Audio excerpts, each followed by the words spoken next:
Paul checks his account again. Not because something's wrong, because something feels wrong. He didn't buy anything crazy this month. No vacation, no emergency, just normal stuff. Groceries, a few meals out, regular life. And still, the number is lower than it should be. Paul isn't reckless. He's not ignoring his spending.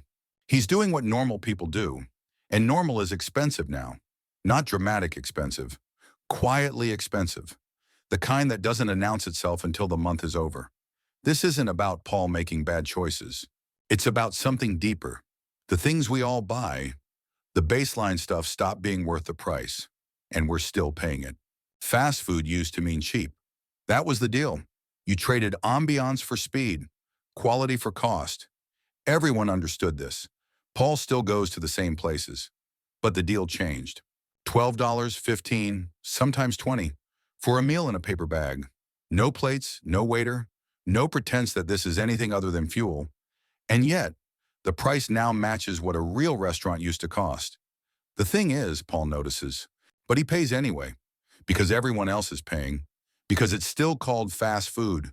The name stayed the same. The value didn't. Paul tells himself it's convenience he's buying, but convenience used to cost $3, not 20. Something changed, and it wasn't the food. Paul remembers when restaurants were normal, not special, just something you did twice a week without thinking about it. A Thursday dinner, a Sunday lunch, no ceremony around it. Now it feels like an event, not because Paul treats it differently, because the bill does.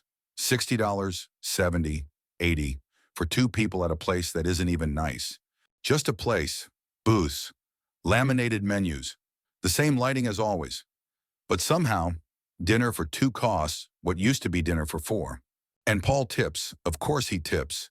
So now it's $100, gone, not saved, not invested, not building toward anything, just eaten. Here's the part Paul doesn't say out loud. It wasn't even that good. Good enough, sure. But 5 times better than cooking at home? No, not close. Yet Paul will do this again next week, and the week after that. Because stopping feels like deprivation, even when continuing feels like bleeding. The math is obvious. 4 times a month, $400, $5,000 a year. On meals Paul won't remember by next month. Paul knows this. He's not stupid.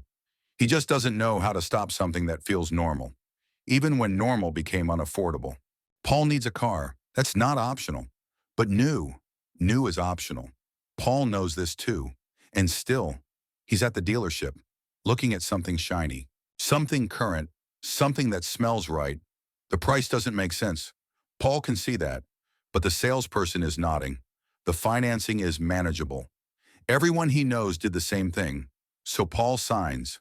And the moment he drives off the lot, 20% of the value disappears. Instantly. Paul didn't get scammed. This is just how it works. He bought something designed to lose value, while paying interest on it, for 6 years. The math isn't hidden, it's right there. But Paul wasn't buying a car. He was buying the feeling of newness, of not being behind, of having something current. That feeling costs $40,000, and it fades by Tuesday. Paul could have bought used, 3 years old, half the price, same destination, same reliability. But used feels like losing, like settling, like admitting you couldn't afford the real thing. So Paul pays double, not for transportation, for the story he tells himself about what he deserves. Paul's wearing a shirt, it costs $200, not because it's better, because of 3 letters stitched on the chest. Paul knows this. He's not delusional. But the logo means something. To Paul, not to anyone else. Nobody at the coffee shop noticed. Nobody at work cared. The logo is invisible to everyone except Paul. And Paul paid for it anyway. Because expensive feels like quality. Even when quality isn't the difference. A $10 shirt would have done the job. Same cotton. Same factory probably. But $10 shirts don't come with the story. The story that Paul is someone who can afford this. Someone who made it. Someone who isn't struggling. Except Paul is struggling. Not catastrophically, just constantly. That $200 shirt didn't make Paul wealthier. It made him $200 poorer, but it made him feel wealthier. For about a day. Then it just became a shirt. And Paul needed another hit of that feeling. So he bought the jeans, the shoes, the watch, all of it telling the same story, all of it costing more than it should, all of it making Paul feel successful right up until the credit card bill arrives. Then Paul just feels tired. Paul sees the photos. Everyone's traveling. Everyone's somewhere warm, somewhere beautiful, somewhere worth posting about. Paul doesn't want to be left out, so he books something. Not extravagant, just normal. A week somewhere, flights, hotel, meals, normal vacation stuff. $3,000 on the card. Paul will pay it off, eventually, with interest, for a year. But that's fine, because experiences matter, right? That's what everyone says. You can't take money with you. You have to live, collect memories, see the world while you're young. Paul believes this. He has to, because he just spent $3,000 he didn't have. Here's what Paul won't say. The vacation was fine. Good even. But was it pay interest for 12 months? Good. Was it delay investing for another year? Good. Was it still be working at 70? Good. Paul doesn't ask himself these questions because asking ruins the story that this was necessary, that he earned it, that he deserved it. Maybe he did deserve it, but deserve and afford aren't the same thing. And Paul keeps confusing them. Paul has Netflix and Hulu and Disney Plus and HBO Max and 3 others he's not sure he uses. Each one is $15. That's nothing. That's affordable. That's less than a single meal out. But Paul has 7 of them. $100 a month, $1,200 a year for television. Paul watches 2 of them regularly. The other 5 sit there, charging, waiting, just in case Paul wants to watch something. Someday, he won't cancel them. Canceling feels wasteful. What if he wants to watch that one show? What if he needs it later? So Paul keeps paying for optionality, for the illusion of access, for something he might use. It's not just streaming. Paul has a gym membership, $50 a month. He went twice in January, once in February, 0 times in March. But he's still paying, because canceling means admitting he's not going. And Paul doesn't want to admit that, so he pays for the idea of going. The possibility, the intention, $600 a year, for a gym Paul doesn't visit, for shows Paul doesn't watch, for things Paul doesn't need, but might, someday. Paul's phone is 2 years old. It works, does everything he needs, takes pictures, sends texts, runs the apps, no problems. But the new one is out. And Paul is looking at it, not because his phone is broken, because the new one is better, slightly better camera, faster processor, newer design. Paul doesn't need any of this. His camera is fine. His processor is fast enough. His design still looks current, but fine isn't the same as new. And Paul wants new, not for function, for feeling. The feeling that he's keeping up, that he's not falling behind, that his life is current. $1,000 for a feeling. That will last until the next phone comes out. Then Paul will want that one too, because phones aren't tools anymore. They're status updates, proof of relevance, evidence that you're not stuck in the past.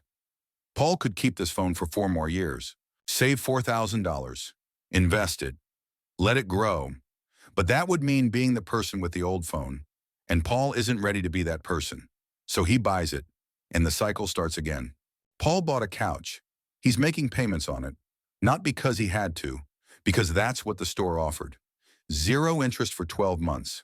Sounds reasonable. Sounds smart even. But here's the thing. Paul is paying for a couch, over time, with a payment plan, for furniture. Furniture that will be stained and sagging in 5 years. Furniture that loses value the moment it arrives. Paul didn't need this couch. His old one worked, but the new one looked better. Matched the aesthetic he saw online. The kind of living room that looks put together. The kind that says adult. So Paul bought it, on credit. Not because he's irresponsible, because this is what people do now. Finance everything. Spread the cost out. Make it manageable. Turn everything into a monthly payment. Paul's life is now a subscription service. Car payment, couch payment, phone payment, everything monthly, everything automatic, everything quietly draining his account. And Paul doesn't feel rich. He feels managed. Like his money isn't his anymore. Like it's already spoken for before it arrives. Paul isn't stupid. He sees what's happening. He knows fast food costs too much. He knows eating out is bleeding him dry. He knows the new car was a mistake. He knows the logo on his shirt isn't worth it. He knows all of this.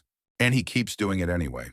Because stopping feels like losing, like admitting he can't keep up, like accepting a life that looks smaller than everyone else's. Paul doesn't want a smaller life. He wants what he was promised: comfort, security, the ability to enjoy normal things without guilt. But normal got expensive, and Paul didn't get a vote. The prices went up, the value went down, and everyone just kept paying. Because what else are you supposed to do? Opt out? Stop participating? Cook every meal? Drive an old car? Wear cheap clothes? Skip vacations? Cancel everything? Keep the old phone and watch your life shrink while everyone else's expands on Instagram? That's not living. That's surviving.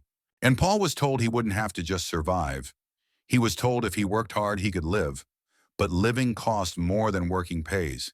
At least, living the way Paul thinks he's supposed to. Paul isn't broke because he's reckless. He's broke because everything costs more than it's worth, and he's still trying to live like it doesn't. Every dollar Paul spends on looking successful is a dollar that can't build actual success. Every meal out is compound interest he'll never see. Every new phone is an investment he didn't make. Every logo is equity he didn't build. Paul is trading his future for the appearance of having arrived, and the appearance is expensive, more expensive than arriving ever was. The people who actually build wealth, they figured this out early. They stopped paying for normal. They redefined what normal meant. They decided the old phone was fine. The used car was smart.